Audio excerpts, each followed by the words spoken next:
Welcome to Thanu cooking.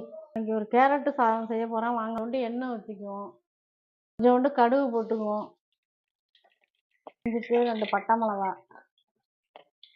அது கூட கொஞ்சோண்டு வெங்காயம், இது வதங்கி வந்துட்டு ஒரு கேரட்டு சுற்றி வச்சுருக்கேன், அதையும் அதோட போட்டு நல்லா வதக்கிக்குவோம். அதுக்கு தேவையான அளவு உப்பும் போட்டு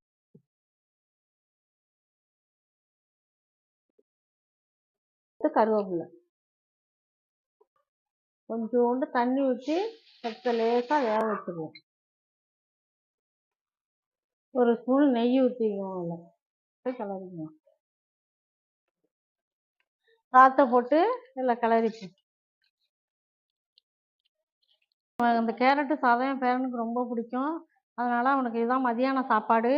நான் எடுத்து வச்சுருக்கேன். ஒரு முட்டையும் பிடிச்சிருந்தா ஒரு லைக் போடுங்க, ஒரு சப்ஸ்கிரைப் பண்ணுங்கள். பாய்.